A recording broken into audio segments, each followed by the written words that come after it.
buenas tardes.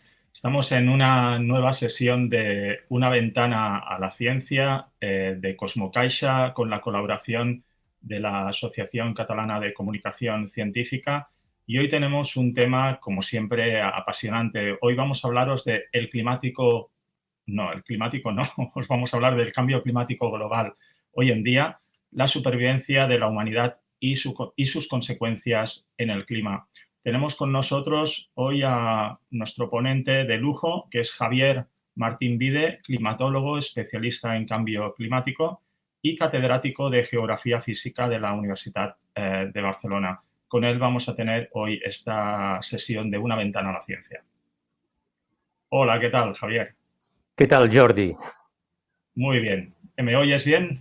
Perfectamente, sí, te veo perfectamente. De acuerdo.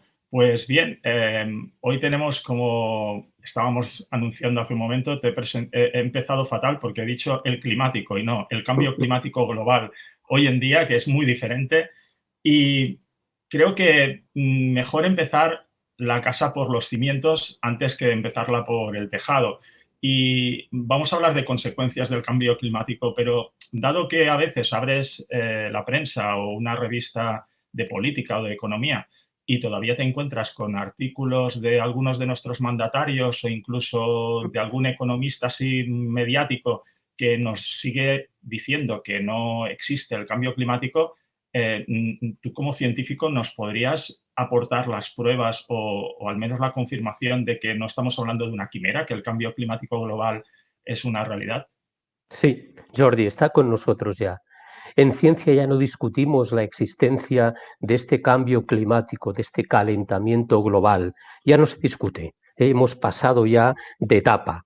Se dice en ciencia que el calentamiento global es inequívoco, es real, es auténtico. Disponemos de un conjunto enorme de datos meteorológicos registrados por las estaciones meteorológicas convencionales, datos que proceden de la teledetección de los satélites artificiales. Tenemos bioindicadores, tenemos otros indicadores naturales y todos están dibujando un mundo y unos países, unas regiones más cálidos que 30, 40 años atrás.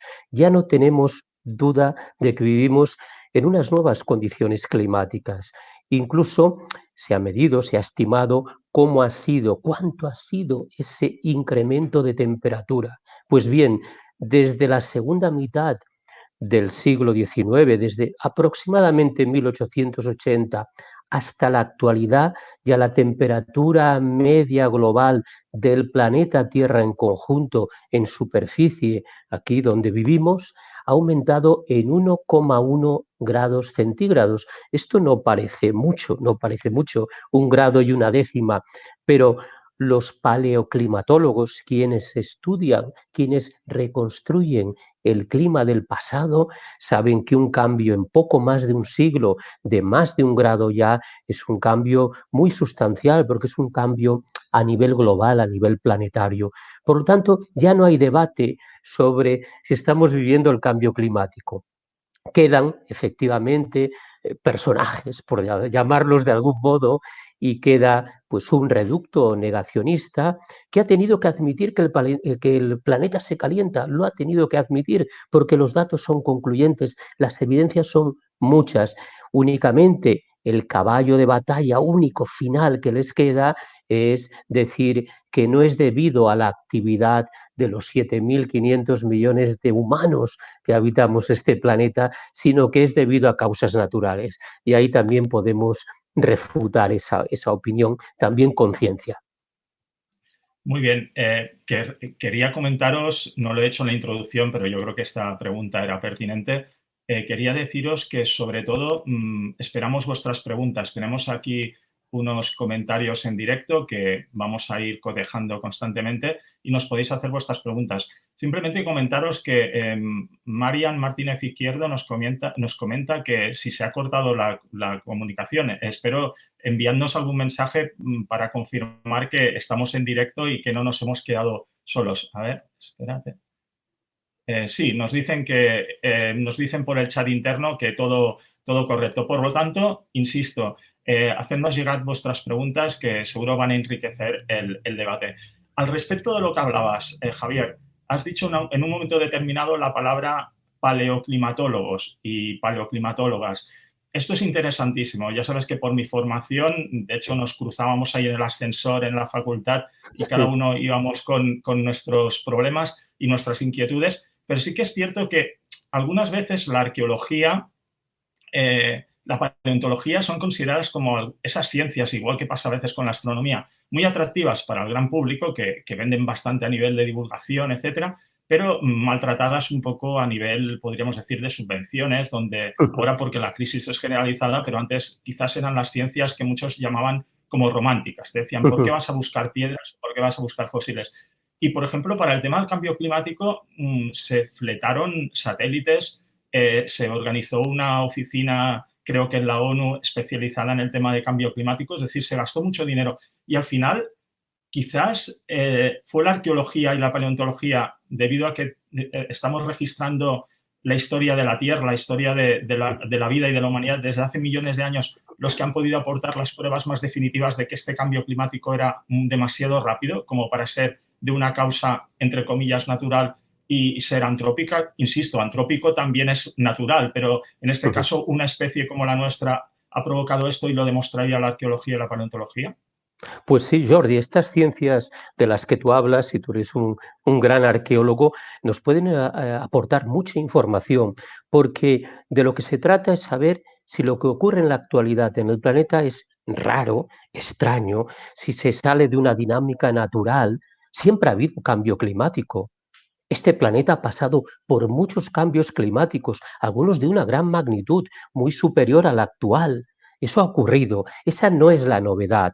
La novedad va a ser que lo que estamos observando tiene una pulsación muy rápida, tiene una tasa de aumento térmico muy, muy, muy importante.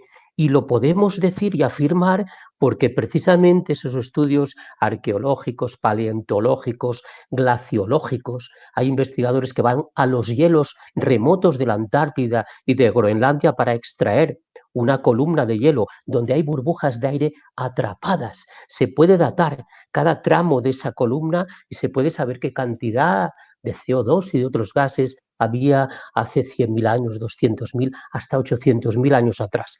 Con todos esos testimonios, esos testigos, decimos a veces técnicamente proxidata, son testimonios del pasado que aportan muchas ciencias como estas que comentamos. Podemos saber realmente que lo que le está ocurriendo al planeta hoy tiene muy pocos precedentes, no encontramos prácticamente precedentes en el pasado. Por lo tanto, el conocimiento proveniente de estas ciencias nos ilumina mucho a la hora de calificar y saber que lo que realmente ocurre en la actualidad es diferente. El cambio climático no es una novedad, pero la novedad está en que por primera vez en la historia de un planeta que tiene 4.500 millones de años hay una nueva causa. Ya no es el Sol, que ha sido una causa y lo seguirá siendo muy importante de cambio climático, ya no son los volcanes, sino que hay una nueva causa. Nosotros, los 7.500 millones de humanos que habitamos la Tierra. Es muy importante lo que estás diciendo porque tenemos una intervención de María Troconis González donde nos dice, ¿y si en vez de intentar frenar el cambio cíclico propio de la Tierra nos adaptamos? Pero creo que por lo que estamos explicando nosotros aquí es que no estamos en un cambio, podríamos decir, cíclico natural de la Tierra, sino que estamos en un cambio provocado por el ser humano, que cuidado, también es un cambio natural porque lo provoca una especie biológica que somos nosotros. Lo que pasa es que es lo que estamos intentando hacer, adaptarnos. De hecho, vamos a hablar de ello. Hay una pregunta de Sonia que vamos a contestarla un poco más tarde porque la reservamos para tal como vaya evolucionando el tema, pero ahora que hemos hablado de precisamente que es una causa antrópica, muchas veces hemos señalado rápidamente a nuestras fábricas, ¿no? O nuestros coches como causa del cambio climático. Pero claro, si hacemos un poco de historia, nos podríamos ir a la revolución industrial del siglo XVIII, donde ya las fábricas empezaron con sus emisiones de carbón, ¿no? Los residuos del carbón, etcétera. De hecho, se ennegrecieron los bosques, incluso las famosas mariposas del abedul tuvieron que adaptarse a esa nueva circunstancia. Pero cuidado, el cambio climático actual que estamos viviendo podría tener origen ya en el Neolítico, es decir, en la prehistoria, cuando los humanos empiezan a cultivar y empiezan a producir animales y deforestan muchas zonas, preparan campos para la agricultura, para la ganadería. Ya podemos ahí plantearnos cambios en el ecosistema importantes que nos han llevado a la situación actual. Muy interesante esta pregunta, Jordi.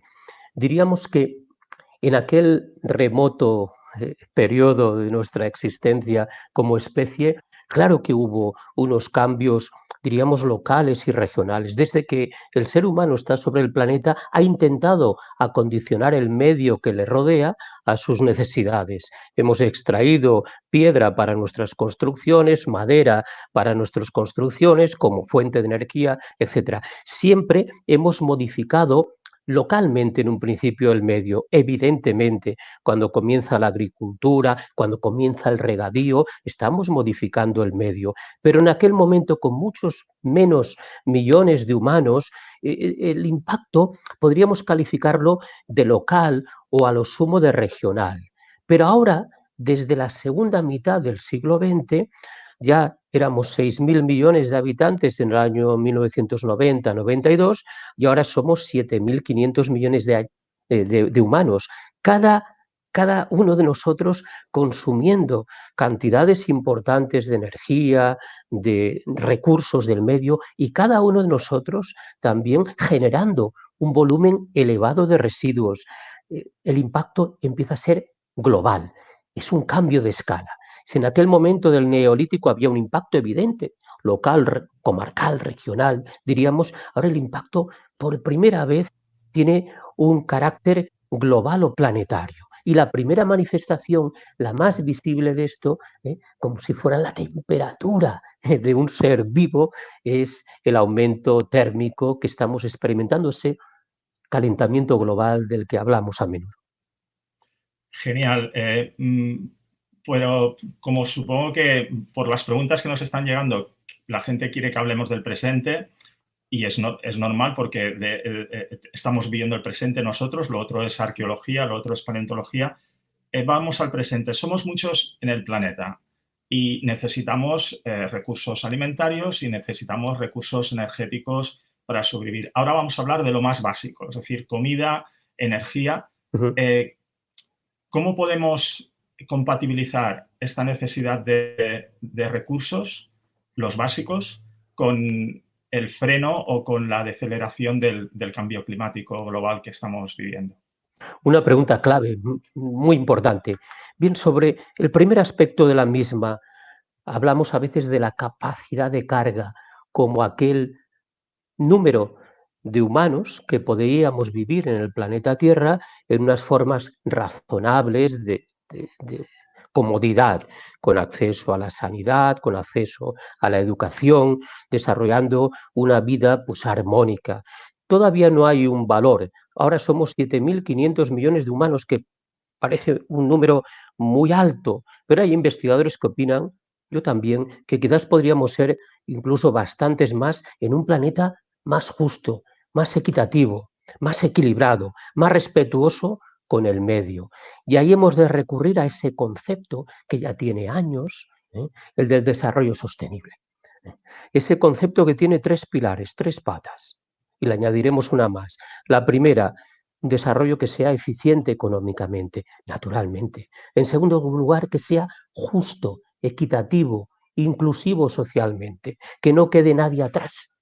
Este planeta es muy injusto y sobre un planeta tan injusto las cosas van muy mal. Y en tercer lugar, que seamos respetuosos con el medio, con las otras especies con las que compartimos el planeta Tierra. Este planeta pequeñito de esos 40.000 kilómetros, solo 40.000 kilómetros de circunferencia. Y añadiríamos un cuarto pilar de ese desarrollo sostenible que nos va a permitir disfrutar del planeta y disfrutar y desarrollarnos como humanos, que sería la educación y la cultura, muy importante. Por tanto, hemos de recurrir a ese concepto que puede parecer un poquito, diríamos, abstracto, pero que tiene que estar presente en todas nuestras acciones. Bien, pues como estamos en el presente, teníamos alguna pregunta más, pero yo creo que las podremos ir metiendo por allí.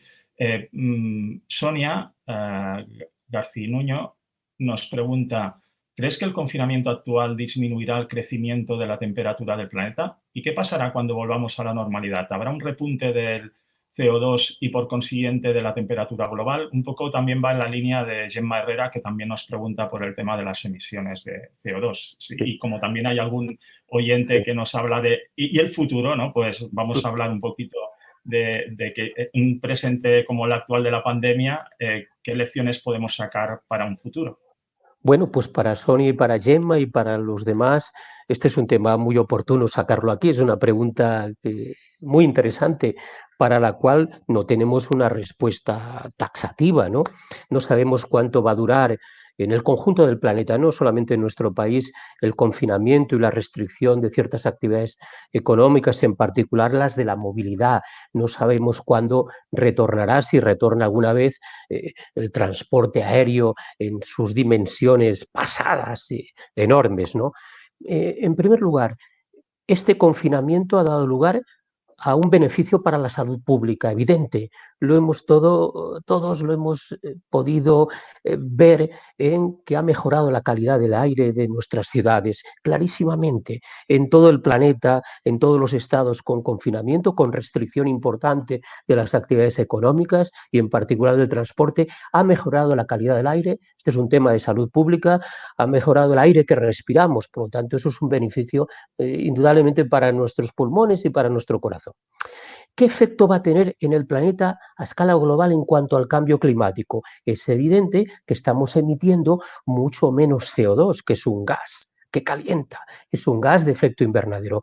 No sabemos cuánto va a durar, dependiendo de cuánto duren los confinamientos y estas restricciones importantes que tenemos, el efecto será mejor o peor para la salud del planeta en conjunto. Y hay estimaciones que hablan de que probablemente las emisiones de este 2020 caigan con respecto al año pasado en, en porcentajes de un 2, 3, 4 y alguna estimación de un 8%, lo que sería una gran noticia. Claro, una noticia forzada por la pandemia, que no deseamos en absoluto, pero sería una buena noticia. Ahora, la pregunta siguiente, la segunda pregunta que formulaban las compañeras es que el retorno a esa normalidad puede dar lugar pues otra vez a retomar las mismas pautas de consumo ingente, de retomar y de rehacernos del tiempo perdido, por decirlo de alguna manera, y seguir como hasta ahora.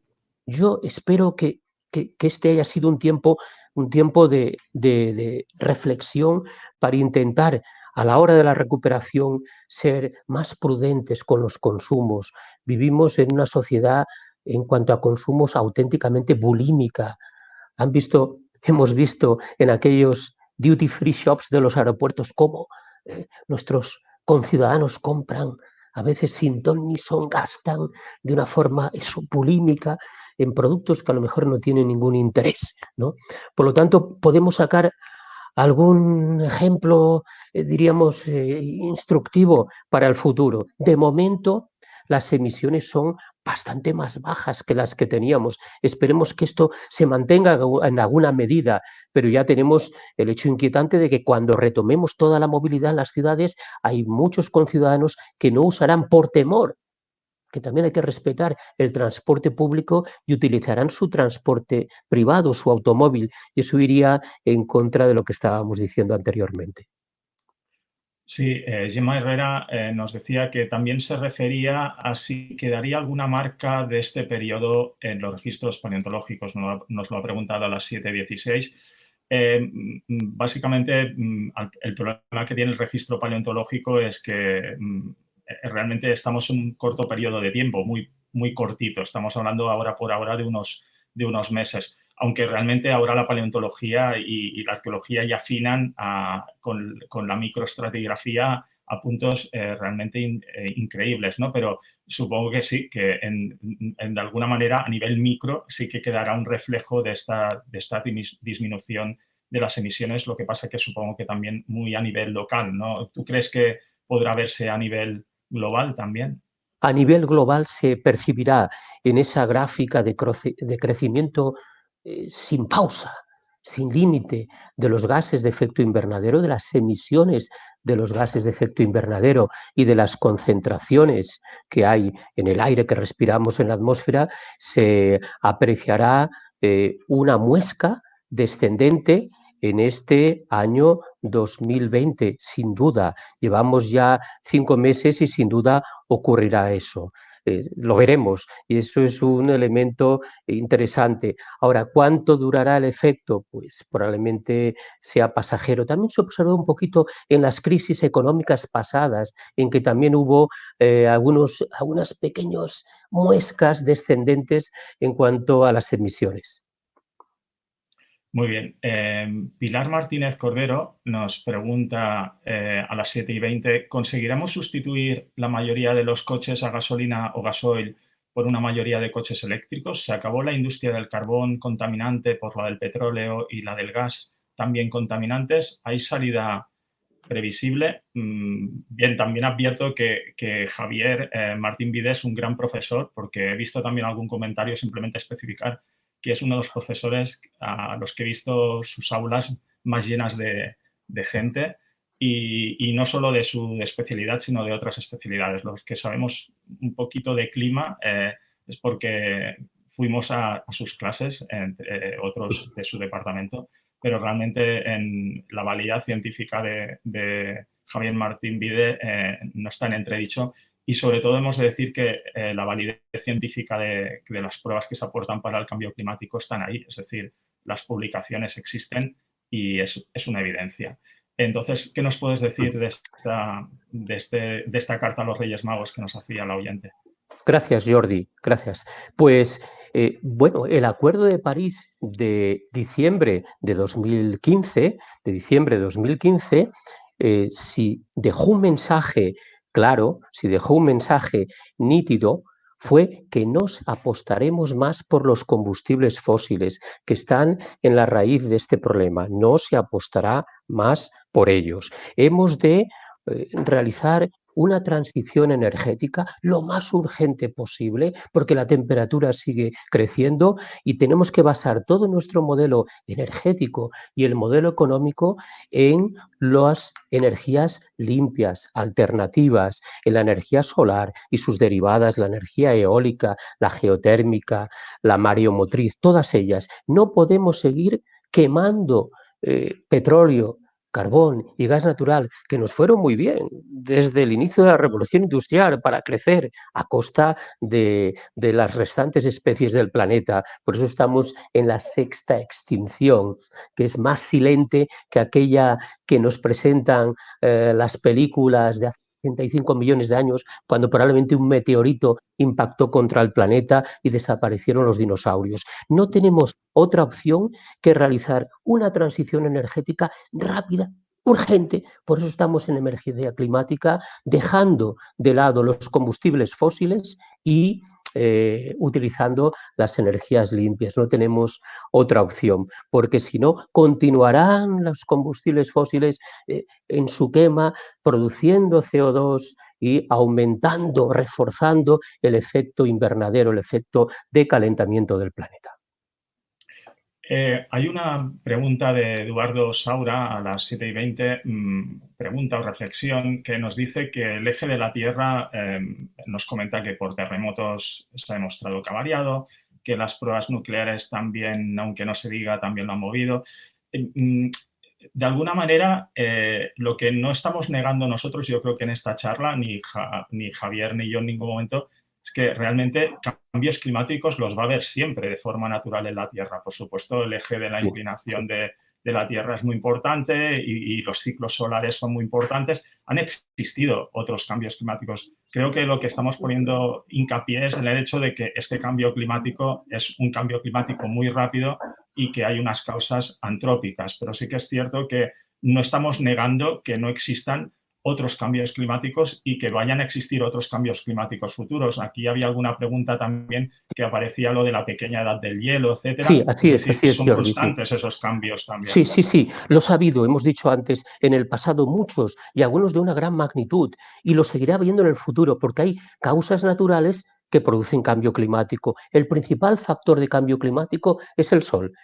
Decimos que del Sol recibimos la constante solar, una cantidad de energía aproximadamente constante, pero no exactamente constante. Hace 10.000, 12.000 años acabó la última glaciación, un periodo francamente frío, pero también en tiempo ya histórico tuvimos, como bien has dicho, sufrimos una pequeña edad de hielo, un periodo frío con inviernos muy crudos entre el siglo XIV-XV y primer tercio del siglo XIX. El Támesis, las aguas del Támesis se helaban durante más de un mes en invierno a su paso por Londres. Hoy eso es prácticamente impensable, ¿no? Por lo tanto, seguirá las causas naturales produciendo cambio climático en el planeta, pero hemos añadido una causa nueva, desconocida, que somos nosotros mismos con ese efecto calentador, porque estamos inyectando un gas que existe en la atmósfera, el CO2, pero que si añadimos una cuantía cada vez mayor, estamos reforzando su papel de calentador, de calentamiento de la superficie. Sandra Milani Masagué nos pregunta hasta qué punto el manejo del cambio climático necesita un cambio también del modelo socioeconómico y apuesta por el decrecimiento, sobre todo en las sociedades opulentas. Una pregunta de las 7:14. También muy oportuna, porque seguro que este año decrecemos prácticamente todos los países y el planeta en conjunto. Sobre lo del decrecimiento, bien, yo creo que hemos de dejar ya de lado el PIB como indicador de nuestro progreso, de nuestro desarrollo, porque es un indicador exclusivamente económico, no tiene en cuenta los servicios ecosistémicos, los que nos da la naturaleza año a año. Estamos ya consumiendo en un solo año prácticamente los recursos que nos darían 2 tierras, con lo cual la estamos esquilmando, la estamos empobreciendo y eso irá en detrimento de los recursos de que dispondrán las generaciones futuras. Por supuesto, necesitamos un cambio muy claro de modelo económico. Progresar no es consumir más año a año y eso es imposible al final porque nuestro sistema, nuestro planeta es finito evidentemente y no podemos seguir cada año incrementando los consumos. Por lo tanto, se impone un cambio de modelo económico, un modelo que sea sostenible, que sea respetuoso con el medio, respetuoso con las personas, con las sociedades. Sin duda, obligadamente, si no el futuro nos irá muy mal. Muy bien. Simplemente para los que os estáis conectando ahora en estos momentos, comentaros que estamos hablando con Javier Martín Vide, que es catedrático de Geografía Física de la Universidad de Barcelona, un experto climatólogo en cambio climático. Estela Rodríguez García, a las 7:21 nos habla de un suceso que ocurrió en el 15 de enero de 2020, la petroquímica de Tarragona, y ellos se manifestaron pidiendo aire limpio. El aire limpio no tiene precio. Y nadie imaginaba que en 2 meses iba a cumplir, aunque sea por la crisis de la COVID. Sí que, aunque lo hemos ido citando a lo largo de la charla, pero realmente esta crisis, aparte de las desgracias que acarrea y, por supuesto, de las defunciones, la gente que se ha perdido y que está hospitalizada, que por supuesto no podemos olvidarlo, pero sí que es cierto que esta crisis puede sacar o podemos sacar conclusiones de que las cosas no, por ejemplo, de cara a nuestros mandatarios, ¿no? A veces cuando se pedía una normativa con fines, podríamos decir, de conservación o con fines medioambientales, era difícil explicar a nuestros mandatarios que esto tendría beneficios para 15, para 20, para 30 años más, ¿no? Cuando nuestros periodos electorales son de 4 años. Quizá la rapidez con la que se ha producido esta pandemia, nuestros mandatarios van a ver la importancia que tienen horas, minutos y segundos, es decir, y que va a ocurrir dentro de sus periodos electorales. Este tipo Sí. de cosas, realmente. Sí, hemos de aprender la lección. La pregunta de Estela también es muy oportuna. La lección de aquel suceso trágico de Tarragona y la lección que nos está dando el COVID-19, ¿no? El mundo actual es mucho más imprevisible, es un mundo más acelerado y es más eso, imprevisible que el mundo que teníamos hace 30 o 40 años atrás. Y la lección del COVID-19 es clarísima. En días, en semanas, ha cambiado todo. ¿Eh? presuntamente la tecnología nos ofrece muchas cosas. Naturalmente no vamos a renunciar a la tecnología, es una aliada nuestra, pero a veces tenemos eh, una falsa impresión de seguridad por contar con tecnología, ¿no? Un ejemplo, aquellos que mueren en nuestras inundaciones en el Mediterráneo casi siempre están en ese momento, cuando son arrastrados por las aguas, utilizando un automóvil por la falsa sensación de seguridad que nos da la tecnología, y si es un todoterreno mejor, ¿no? Por lo tanto, sacamos la lección de que vivimos en un mundo imprevisible, acelerado, cambiante, sumamente cambiante y tan interconectado, lo que va muy bien para muchas cosas, tan globalizado que lo que ocurra en un lugar remoto y lejano puede tener una repercusión casi inmediata en el otro extremo, en las antípodas de aquel lugar. Por lo tanto, yo creo que clase política, ciudadanía, todos hemos de sacar la idea de que hay que cuidar todo de una forma cuidadosa y meticulosa, porque el mundo cambia en semanas, en días prácticamente. Quiero decir que me es casi imposible gestionar todas las preguntas que estáis haciendo y comentarios y reflexiones. Vamos a ir seleccionando en función de las que aparezca algún tema quizá un poco nuevo, pero por supuesto que todas las preguntas y reflexiones que hacéis son interesantes y simplemente a través de la discusión, a través de la tertulia es cuando se sacan nuevas ideas para el futuro. Ramón CR a las 7:26 nos pregunta si las energías limpias suponen una descentralización de la producción, ¿permitirán las grandes corporaciones que ahora controlan la producción de forma centralizada este proceso de transformación? ¿Qué medidas políticas deben aplicarse? Porque esto también quizás lo podríamos trasladar a un tema que se ha hablado mucho estos días, de las compañías aéreas, ¿no? Realmente hemos demostrado que volando menos, pues se contamina menos, pero también es cierto que los grupos de construcción de aviones y de compañías aéreas son fuentes económicas muy importantes, ¿no?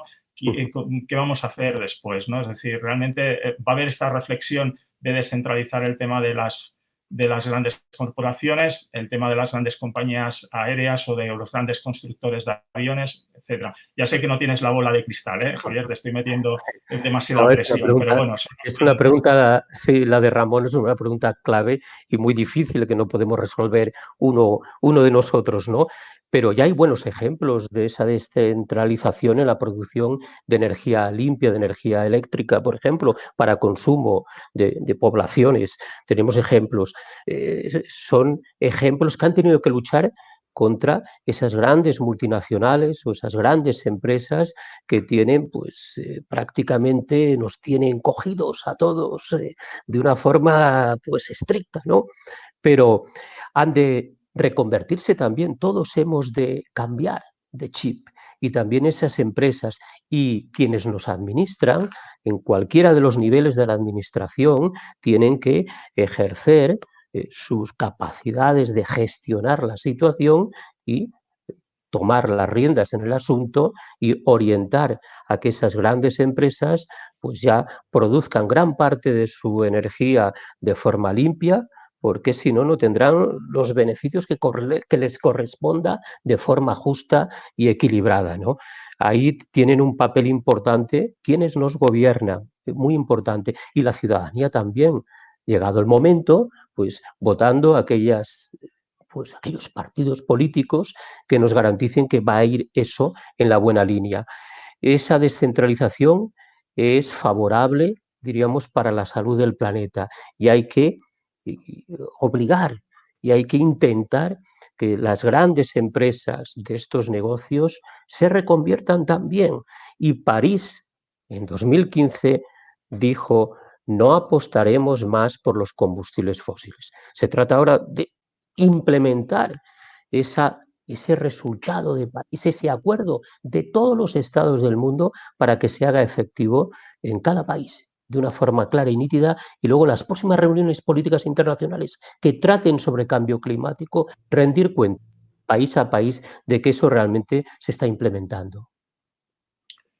Una pregunta que quería hacerte, Javier. ¿Son efectivos? Ahora hablabas de este tema, ¿no? Pero ¿son efectivos los pactos internacionales o suelen acabar en papel mojado? Es decir, ¿es más de cara a la galería o porque después vemos cómo, qué ocurre? Que después es aquello, se llegan a unos pactos que podríamos decir que algunos aceptan, otros no. Quizás los científicos querríais que fueran un poco mejorables y tal, pero se llega a un pacto. Pero después vemos que se va descabalgando el personal, ¿no? Es decir, que se llega al pacto, pero dicen, no, no, a esto no juego, ¿no? Es decir, por esto estos pactos internacionales son efectivos, juegan a favor de todos, porque de alguna manera un poco lo que nos podría ocurrir también es de que nosotros desde Europa o desde Norteamérica, desde Japón, hemos contaminado todo lo que hemos querido y ahora nos ponemos a dar lecciones de ecologismo y de conservación. Pero claro, hay países emergentes que desde África o desde América te están diciendo, oye, que ahora me toca a mí desarrollarme, ¿no? Es decir, que en estos pactos juega todo el mundo en el mismo tablero o vemos que, como pasaba también en el Consejo de Seguridad de la ONU, hay diferente calidad de voto en según qué decisiones. Pues hay muchos países de estos, diríamos, emergentes, en desarrollo, que piden que no se comparen las emisiones actuales de los gases de efecto invernadero, sino que se comparen los sumatorios, los acumulados desde tiempo atrás. Eso sería lo justo, porque si en el primer mundo, entre comillas, hemos gastado y quemado lo que hemos querido durante décadas y décadas y más de un siglo, pues esos países, para estar en la misma situación que nosotros, piden con razón, de que no se comparen las emisiones actuales, sino el acumulado, ¿no? Sobre lo que comentabas, Jordi, estas reuniones internacionales, sin ellas estaríamos todavía peor, es mi opinión. Sin el protocolo de Kioto, que fue muy modesto, del año 1997, diciembre de aquel año, y ya sabíamos que aquella reducción tan leve que se asumió por parte no de todos los estados del mundo, sino por parte de unos cuantos, no iba a resolver el problema, ya lo sabíamos, pero sin ese protocolo de Kioto estaríamos todavía peor. Por lo tanto, algo aportan, aunque muchas veces son descorazonadoras sus soluciones o sus resultados, sin duda, pero sin ellos todavía estaríamos peor. Por lo tanto, en una visión no optimista, sino positiva, apostaría por que se sigan produciendo y que cada vez se exija más de ellos. Pues muchas gracias, Javier. Si me lo puedes responder en un minuto, porque ha habido bastantes alusiones al tema. Se ha hablado mucho de la importancia en las preguntas de nuestros oyentes de la utilización del coche eléctrico, de los vehículos eléctricos, pero también ha habido aportaciones de algunos de los participantes donde hablaban de que acaso las baterías no contaminan. ¿Qué nos puedes decir al respecto del cambio de lo que es el coche? Ya hemos hablado un poquito de ello, pero lo que serían los cambios a vehículos eléctricos pueden ser una solución, pero también nos pueden comportar alguna serie de problemillas, ¿no? Como el tema este, ¿no? Del almacenaje de baterías y cosas por el estilo. De todos modos, la tecnología de almacenamiento en baterías de energía eléctrica está avanzando mucho. Ya no se requieren aquellos espacios inmensos para acumular energía, de modo que yo veo que no hay otra solución para el desplazamiento particular que no sea al final el híbrido en principio y el coche eléctrico al final. Por lo tanto, el diésel y la gasolina tendremos que pensar que tienen un tiempo de vida relativamente acotado. Ha de ser así. No tenemos otra solución de momento. Pues muchas gracias, Javier. Agradeceros todas vuestras aportaciones, deciros que Una ventana a la ciencia de Cosmocaixa y la Asociación Catalana de Comunicación Científica sigue adelante con este ciclo de lunes, miércoles y viernes. De hecho, este miércoles vamos a tener una interesante sesión con el título de Misiones científicas en la Antártida, investigar en el hielo, de Shackleton a la oceanógrafa Josefina Castellví. Y va a estar con nosotros Rosa Tristán, que es periodista y divulgadora científica y expedicionaria en la Antártida. Acaba de llegar un poco antes del confinamiento, llegaba de la Antártida. Javier Martín Vide, climatólogo, catedrático de Geografía Física de la Universidad de Barcelona.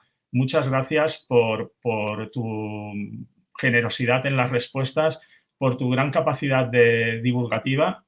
Yo jamás olvidaré cuando iba a tus clases que venía una persona invidente con su perro Lazarillo y que recuerdo que hasta el perro estaba atento a tus clases, puedo decirlo. Solo un día se durmió y ese día te preocupaste, pero no era por motivos de la clase, supongo que el perro estaba cansado. Muchas gracias, Javier. Muchísimas gracias a todos nuestros oyentes por estar aquí una vez más y, emplazaros a este miércoles y esto, gracias a Cosmo Caixa, gracias a la Asociación Catalana de Comunicación Científica. Hasta luego. Muchas gracias. Nos vemos.